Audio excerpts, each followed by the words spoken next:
Right guys, so we are back, and this is just going to be a very quick unboxing of this dash cam because I'm going to be handing it over to a professional to actually do the installation because I do not fancy playing around with the electrical system of my car. Yes, it's very simple. I've seen many people do DIY mods or DIY installs, but however, I do not want to take the risk because, you know, continental cars are slightly more sensitive than Japanese as well as local cars, local Malaysian cars. So because of that, I do not want to get anything shorted out or spoiled in the process. So I'll be handing it over to a professional to actually get this installed. But anyways, let's quickly get into the unboxing. I got this from a store called Dasher for around 239 ringgit.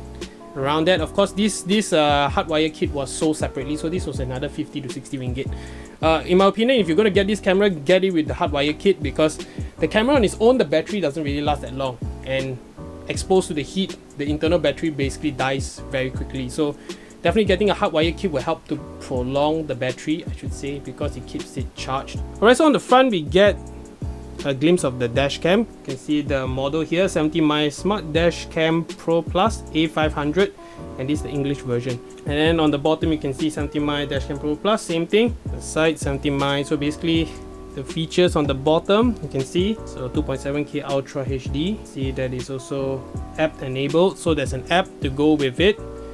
So I'll be covering more of this dash cam in my autofocus episode, so do stay tuned for that. So there's also HDR as well as built-in Wi-Fi and GPS. Wi-Fi is a standard thing for dash cams, but GPS however is not. By the way, a GPS module is something that I can live without as well, but since this is included for the price, I mean, it's a no-brainer. Alright, so let's quickly get this unwrapped. Alright, so let me pull out the plastic to the side. Let me open the box and see what comes inside packaging. Alright, so sliding the sleeve out, simple as that. Alright guys, so on the top you get the 70mm sleeve, which contains some stuff, not just documentation. So you get a replacement sticky tape, double-sided tape. You will definitely need that if you're going to be changing your car after installing the dash cam, so there'll be future proofing. And then you get some installation protectors, I should say, so it doesn't damage the tint if you have a tint on your front windshield. Alright, so last but not least, we have a user manual, so I basically don't need to read this. But anyways, let's get into the dash cam and see what is different. Oh, I actually turned it on accidentally. Alright, so you can see it powered on already. So there you go, introduction speech. Okay, so it turned off. Alright guys, so as you saw just now, there was a battery status LED right here, so it's to show you green for recording, red when the battery is low, and also blue if I'm not mistaken. And then here is the screen, so I'm going to be peeling this off just to show you guys and sticking that back on. So you have a very small screen in front, which is more than adequate in my opinion. And you have 4 buttons with different modes. So one of them is the power button, that's what you saw me press. So this is the power button, if I'm not mistaken. You see, yes, this is the power button, and this is how you navigate through the menus in the dash cam. So I'll probably do this setup when I've got this installed. So the screen is not too bad. I mean, it's not the clearest thing, but you don't really need a very good display on the dash cam because you're most likely going to use the app anyways.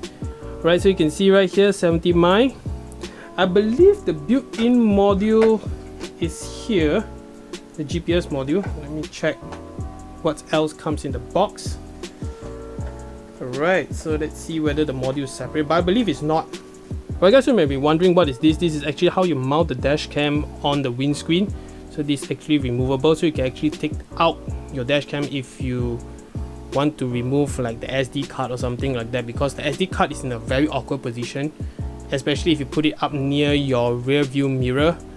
So it's very hard to remove the SD card, so you might just take out the whole dash cam to remove the SD card. Okay, so you also have a tool here to actually remove the dash cam on the windshield, if I'm not mistaken. I believe this tool is what it's used for.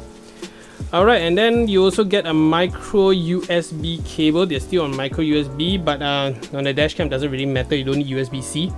So this is a long micro USB cable, but however I won't be using this since I do have the hardwire kit. So this will be going back into the box. Alright, what else do we have? Do we have anything else? Let's see, we do have another box inside this. Alright, so here, okay, that's about it actually. So this is the last thing. Alright, so this is actually how you connect the car to the cigarette lighter port. So there are two USB ports here, one with quick charge, I believe. So the orange one right here. But anyways, if you have the hardwire kit, basically your micro USB cable as well as your car charger is redundant because you don't really need those. So like me, I do not need those. Alright, so let's take a look at the dash cam. So as what I explained to you earlier, the power buttons at the bottom, and then you get 4 navigation buttons. Then you get the 70 mm branding.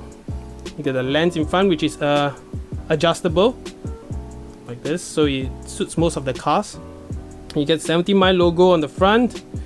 The GPS module should be built in here, and then you have a speaker right here on the right side.